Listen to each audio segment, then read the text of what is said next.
Si algo está ocurriendo paulatinamente en la moda es esto de la sostenibilidad acompañado del upcycling. Ya muy atrás ha quedado la concepción de que la ropa sostenible está fuera de las tendencias.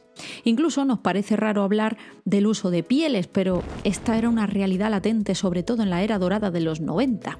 Ahora se busca un efecto a nivel estético, la búsqueda del DIY y la individualidad a toda costa para diferenciarte del resto.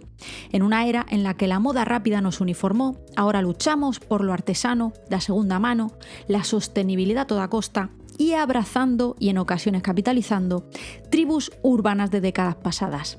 Digamos que sería una colisión del cybergrunge, del sleaze y un poco del weirdcore en cuanto a tipografías y diseño.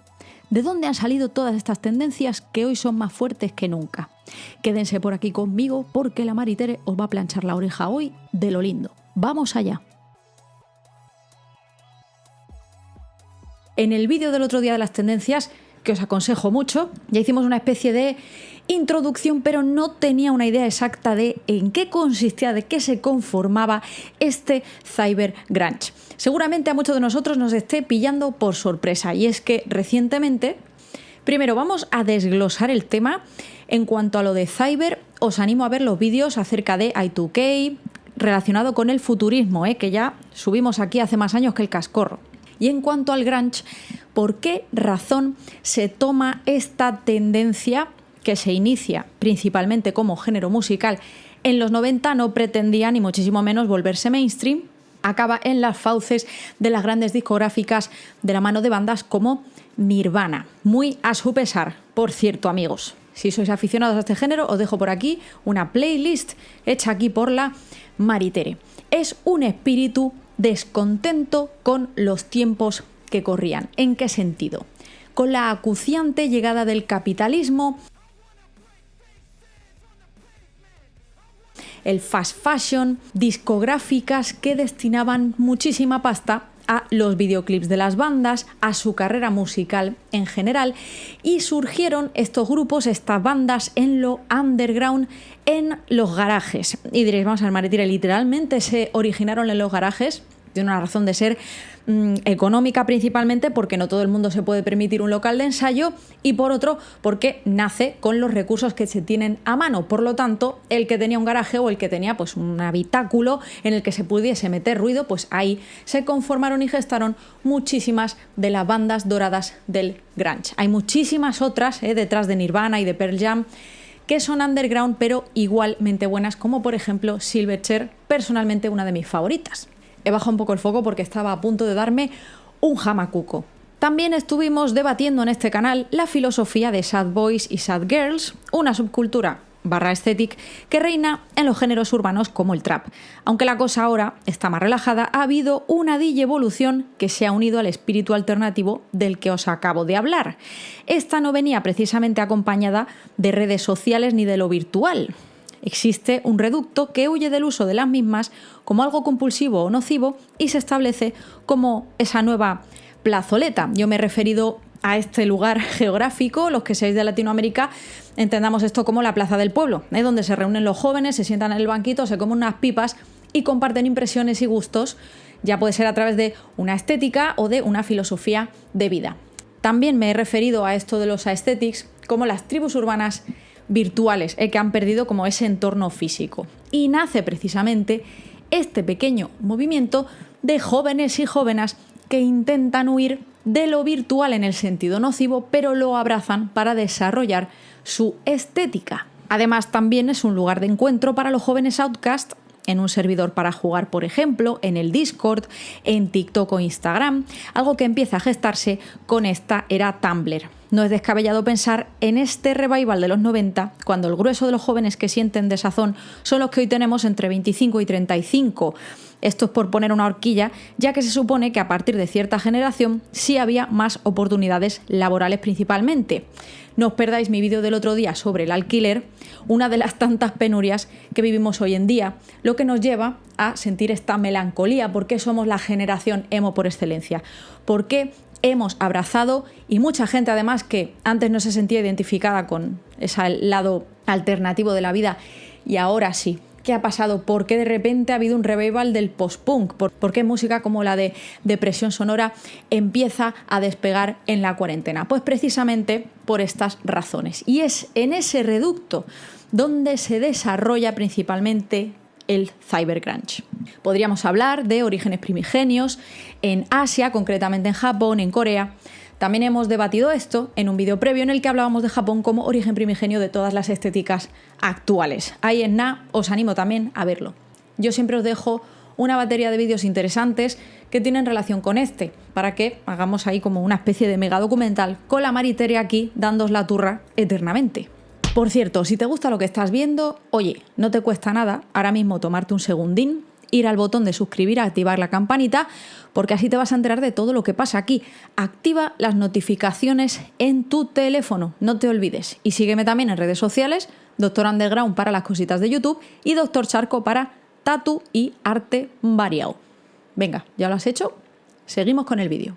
Esta generación de la que os hablo, más concienciada con lo que le rodea a todos los niveles, se ha unido a la música underground y pertenece a ese pequeño grupito de gente alternativa que realmente siente lo que vive y viceversa en pleno 2024. Se separan de su móvil antes de dormir, quizá leen en papel, asisten a teatro o conciertos, tienen un grupito con el que se reúnen, por ejemplo, en el skatepark todos los viernes, aman géneros derivados del punk. Y esto os lo estoy diciendo a ciencia cierta porque todos los viernes voy a clase de skate y en el skatepark siempre hay un grupito de jóvenes y jóvenes de unos entre 18 y 23, 24 años que van ataviados con este tipo de estética. Y me encanta, no están con sus móviles, están charlando unos con otros, están con la tabla de skate. En fin, por eso también se me había ocurrido haceros este vídeo, porque es algo que está ocurriendo ahora mismo y que veremos desarrollarse en el futuro, si Dios quiere, si la Maritere no se equivoca. Si son personas que, además de esto, también estudian moda, huyen del fast fashion y apuestan por esa moda sostenible, por el upcycling, por productos artesanos, quizá también son creadores de estos productos artesanos y eso es algo que estamos viviendo ahora más que nunca. Estoy viendo un boom que me llena de gozo y satisfacción de cuentas de Instagram de pequeños creadores que están apostando por esto. Hablemos de los factores principales que conforman esto del cybergrunge. El concepto de sleaze.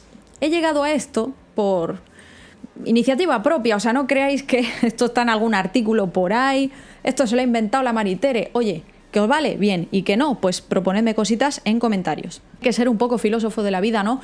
Y cuando observamos fenómenos ocurrir, pues oye, hemos de nombrarlos, no sé si ya se ha hecho, pero utilizo este término de sleaze porque desde aquella vez que os hablé del Facebook, pues han pasado muchísimas cosas y hoy ya no es raro ni especial llevar movidas chocantes, bizarras y que perturban en cierto modo.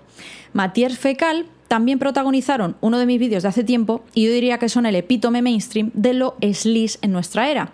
Y claro que podemos hablar de Alexander McQueen o su inspiración en Joel Peter Witkin, pero nos enrollaríamos mucho, así que os invito a pasearos por mis recomendaciones en comentarios. No me refiero al indie sleaze, ¿eh?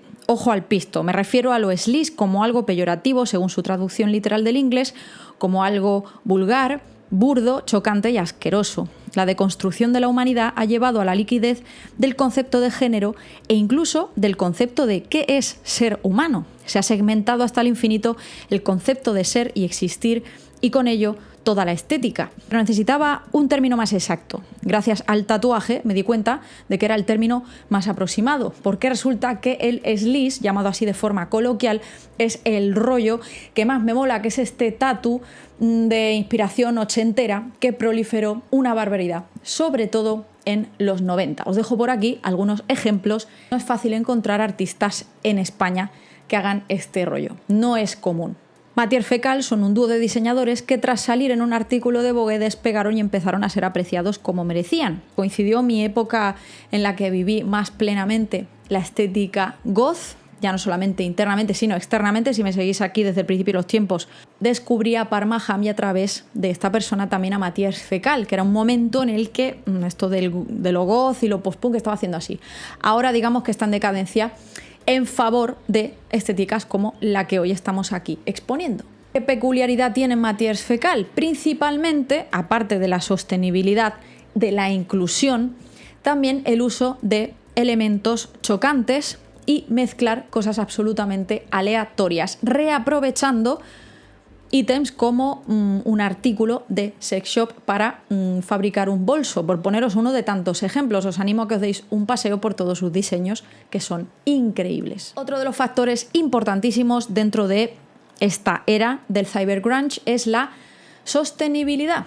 Si en los 90 estas bandas, la indumentaria, lo que vestían, en primer lugar no estaba calculado, no era una estética que se estuviera pensando previamente, simplemente se ponían encima lo que pillaban en tiendas de segunda mano, de thrift stores, etcétera, etcétera. Luego se capitalizó y ya en las revistas salían tips y formas de poder emular este estilo, que era mucho más relajado, más dejado, extremadamente casual, jugando con las superposiciones, y precisamente esto es lo que me lleva a la sostenibilidad. ¿Por qué este término está tan a la orden del día? Estamos hablando de una forma de mantener el equilibrio con los recursos de nuestro entorno sin agotarlos hasta la extenuación. Y esto se puede extrapolar a la indumentaria porque materiales como el poliéster pues son derivados del petróleo, por lo que el impacto medioambiental es absoluto, y os animo a que echéis un vistazo a vuestro armario y me digáis cuál es ese material o ese tejido que predomina. Hablemos de algunos datitos, Maritere, que nos tienes aquí en Ascuas. Se necesitan 700 galones de agua para hacer una camiseta, lo que equivale a 93.000 millones de metros cúbicos al año. Cada 12 meses son talados entre 70 y 100 millones de árboles para fabricar tejidos de celulosa, es decir, fibra semisintética. Quemar 1 kilo de ropa genera 1,36 kilos de dióxido de carbono, siendo más contaminante que quemar carbón o gas natural. 500.000 de toneladas de microfibras sintéticas se vierten en el mar cada año. El impacto humano por las condiciones precarias laborales en diferentes países, por la externalización y abaratamiento de los medios de producción. Casi toda esta ropa acaba colapsando el medio natural, como ríos en África o el desierto de Atacama en Chile. Por lo tanto, cualquier forma de consumo que tenga el propósito de no contribuir tanto a todos estos efectos forman parte precisamente de esta filosofía sostenible, y estamos hablando pues del DIY, de customizar, del upcycling, del reciclaje, las artesanías, los arts and crafts, la segunda mano, etcétera, etcéterísima. Por supuesto, todo esto tiene sus matices y ser 100% ético y perfecto a la hora de consumir ropa y moda es imposible. Pero si una persona pone ese granito de arena donde quiere y puede, el efecto global va a ser muchísimo más impactante. Si no haces nada, está claro que es peor. Ese factor es mi favorito, porque estaba yo aquí redactando el guión y he dicho, conchos, esto es verdad. La precariedad. Estoy convencida al 100% que este tipo de aesthetics nacen por la propia situación en la que estamos. Algo paradójico, porque es una era en la que los jóvenes somos pudientes a nivel de consumo textil, porque nos metemos en Shein, nos metemos en Temu, nos metemos en donde sea y nos cuesta un top 4 euros. Pero esto tiene un lado oscuro, precisamente ese impacto que puede tener el medio ambiente. Entonces, si eres de ese reducto de personas que aman la moda pero quieren hacerlo de forma sostenible, claro, necesitamos un escape. Y si no tenemos muchos posibles, ¿qué podemos hacer en este caso? Es un hecho que hemos romantizado la precariedad hasta el punto en el que es cool a día de hoy, hablando de estéticas como el Gran Pacor, que terminan en el mainstream y en las pasarelas invitándonos a reproducir estos looks con poco dinero. Hace tiempo el DIY era un método de pobreza para vestir diferente, y si nos fijamos en la era goth de los 80, cada uno tiraba con lo que podía con ropa de segunda mano, prendas customizadas. Para nosotros hoy en día acceder a la ropa es más fácil que nunca, pero ese reducto del que os hablo busca más allá, en la segunda mano.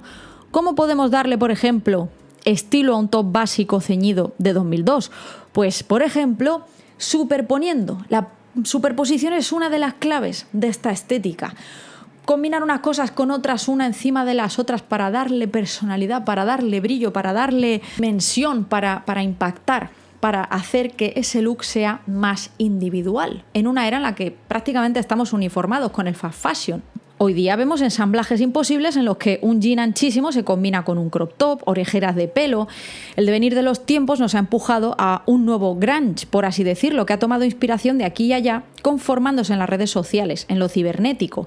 Por eso en el vídeo de tendencias dije que lo gótico ha quedado atrás, dando lugar a esta criatura emo, cuya ropa es un batiburrillo de fragmentos de garaje. Y me gusta esta analogía con el grunge, porque el grunge también se llamaba garaje.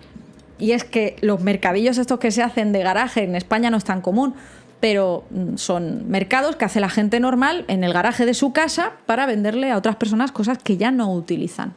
Es como una especie de scrapbook en vez de scrapbook, o sea, todo hecho así como de cosillas, pim pam pum, y me lo tiro todo encima. Compramos lo que les sobra a otros para adornar nuestra vida y nuestro cuerpo. Ese nihilismo al que nos lleva la incertidumbre hace que entremos en la mística del placer y la evasión, romantizando aesthetics y buscando nuestro refugio en playlists como esas que te hacen sentir como un villano del siglo XIX, por poneros un ejemplo. ¿Ocurre algún ejemplo en nuestra cultura popular que haya sido el catalizador e incluso chispa primigenia de este tipo de estética?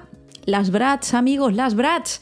Recuerdo perfectamente la primera vez que recibí mi primera Bratz funky.